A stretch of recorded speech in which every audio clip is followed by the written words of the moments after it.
Alright, where is the W16? Where is the Tesla Roadster? Where is the Lycan Hypersport, the Fenrir, and so many others? Where are those hypercars with big claims? What happened to them?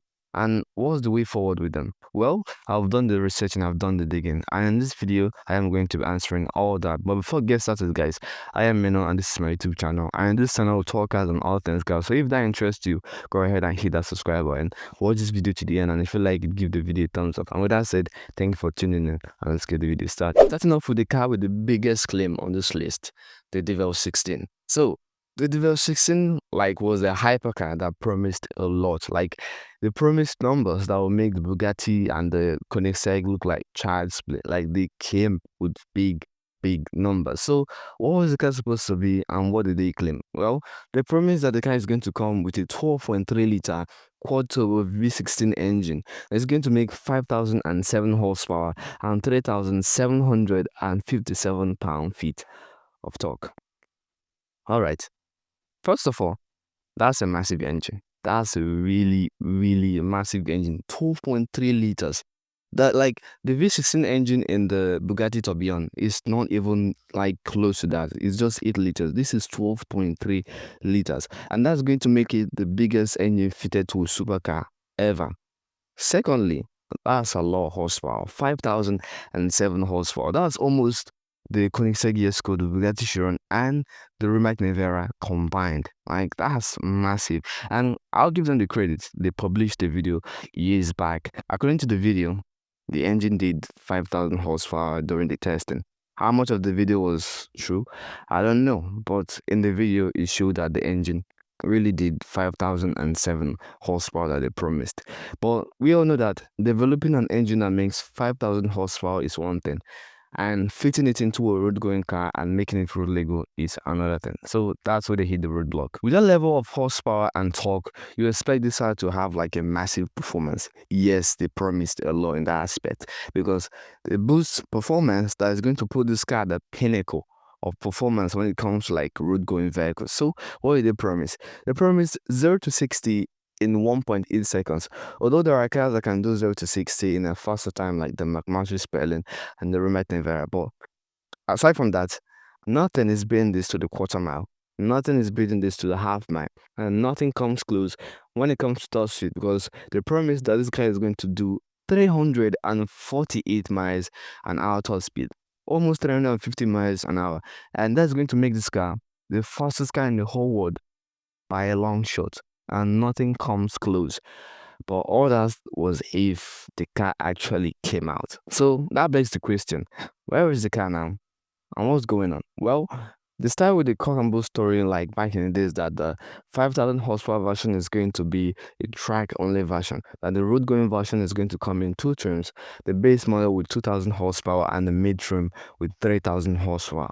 Then everything went silent after that. Then fast forward to 2022, Supercar Blondie released a video about the car, and according to her, she said that the W16 that she featured in the video is a customer car. Is that true or false? Nobody knows. And that was when we learned that the engine in the car is no longer the V16 engine they promised. Instead, it's a V8 engine, which is half of what they promised. In fact, how much of the video was real? Nobody knows. That woman shouldn't be taken seriously when it comes to information about cars anymore. And the 3 Emirati brothers that started this whole company, they are nowhere to be found now. And the only thing we've been seeing about the car is just a few clips of the car, either being stationary or moving a short distance in the slowest time possible. And at this point, the project is pretty much dead in my opinion. Are they going to spawn out of nowhere and start shipping these cars? Nobody knows. Well, as of right now, the project is pretty much dead. And just like the W16, we have 2 cars also from Dubai, namely the Lycan Hypersport and the Fenrir Super Sport from W Motors. So, W Motors, they are a company that was made famous by the Fast and Furious franchise, particularly the Fast and Furious 7. So, if you don't know, the Lycan Hypersport is the car that Vin Diesel and Paul Walker jumped through skyscrapers with. So, the Lycan Hypersport is that car that they jumped through skyscrapers with. So, before I continue, I'd like to state this. The Lycan Hypersport and the Fenrir Super Sport are within the best looking supercars right now. That's my opinion.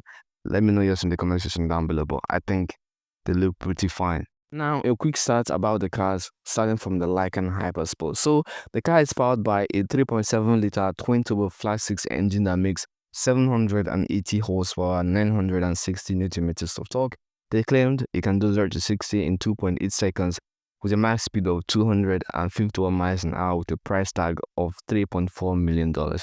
Nothing too crazy, nothing too extraordinary. On the other hand, we have the Fenrir Super Sport, which is powered by a beefed up 4-liter twin-turbo flat-six engine that now makes 900 horsepower and 1,100 newton meters of torque. They claimed it can do 0 to 60 in 2.7 seconds and a top speed of 249 miles an hour with a price tag of $1.4 million, and they plan to be making 110 units of it. But they've already made the first 10 pre-production units of the car, which are now sold out, and 5 was actually sold to one businessman from Japan. People are pretty rich. So where are the cars right now? What is the status of the cars right now? Well, we have to backtrack to 2013 when the Lycan Hypersport was unveiled. And shortly after the unveiling of the Lycan Hypersport, Universal Studio phoned them and be like, yo, we need 12 units of those. And just like that, they sold 12 drivable stunt version of the Lycan Hypersport, not the road ready version, the stunt version. Then in 2014, they released the road ready version of the Lycan Hypersport. And shortly after that, they were all sold out. Then in 2015, they unveiled the Fenrir Super Sport. And also that same year in 2015, the Fast and Furious movie 7 came out. And the movie boosted their fame and everything was going well with the company at that point. Then everything changed in 2017 when they announced that their plan for the construction of their production facility has been pushed back to 2020. And ever since then, that has been their main focus up until now. In 2023, they shared their progress with the construction of the facility, and boy oh boy, they've come really, really far in a short period of time.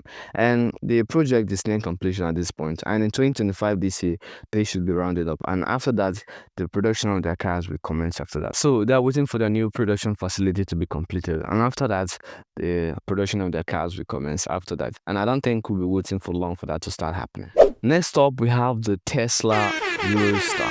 The Tesla Roadster, a car that hit the museum before it even hit the road. You see, Tesla is no stranger to making big promises, then failing to deliver on those promises. And the Tesla Roadster is kind of like the origin of that fact. The car was unveiled in 2017, and it came with big promises, just like the other cars I mentioned. They promised some big stuff. 0 to 60 in 1.9 seconds, top speed 250 miles an hour, which is all understandable. There are cars that can do better than that now. Then they hit us with the bat with the 620 miles of range. You see, the rest are pretty understandable, but this 620 miles of range, I don't see that. I don't see how that's going to be possible. Right now, I don't think they have the facility for that. Then it gets even crazier. In 2018, Elon Musk revealed that the Roadster will be coming an additional package called the SpaceX package. And that package will feature not one, not two, not three, but 10 cold air rocket thrusters that will be fitted all around the car to improve maneuverability, acceleration, and braking performance. And now the car will no longer do 1.90 to 60 anymore, but now it will do 0 to 60 in under 1 second.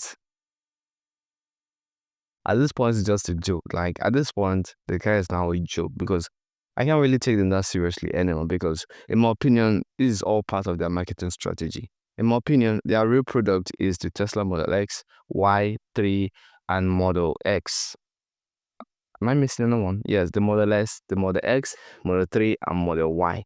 Everything else is just there to keep people talking about them and to keep them being relevant. Other than that, I think every other thing is just there to make them relevant.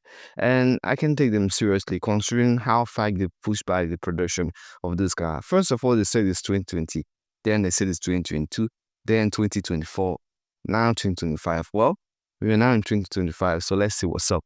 If they're going to push it any further back or keep with their promise. But we are now in 2025, so let's see what's up. Next up, we have the Hyperion XP1. Hyperion. Hope I'm pronouncing this right. The Hyperion XP1, the hydrogen-powered concept car that was unveiled in 2020. And just like the other cars on this list, they promised some stuff. And the promise is going to be coming with this concept car looking design. And hopefully it doesn't end up like the BMW i8. So, what did they promise? Well, the promise is going to be powered by hydrogen. Refueling will take anywhere from 3 to 5 minutes. 0 to 60, 2.2 seconds. Top speed, 220 miles an hour. Nothing crazy, nothing too crazy. Then they claim that the car can do over 1,000 miles of range.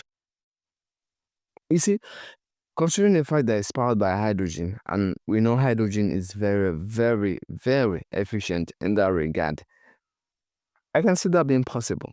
But as of right now, I don't think they have the facility for that. And in terms of the production, like where like the whereabouts of the car, what's going on. Well, they said production is going to start in 2022, while as of the ending of 2024 into 2025, the production of that car has not yet started. And in terms of like any further information about the car, there's nothing. And next up, we have the Tachyon Speed, the Razor Tachyon Speed. See, if you was to like prime supercar Blondie back in the days, you'd be familiar with this car. So the car is created by a group of people at Razer, and they are headed by a guy called Eric Rice, who is the founder of the company. And you see, they're a group of people that wanted to make their childhood dream cars a reality, hence the Tachyon Speed. And yes, they made some promises.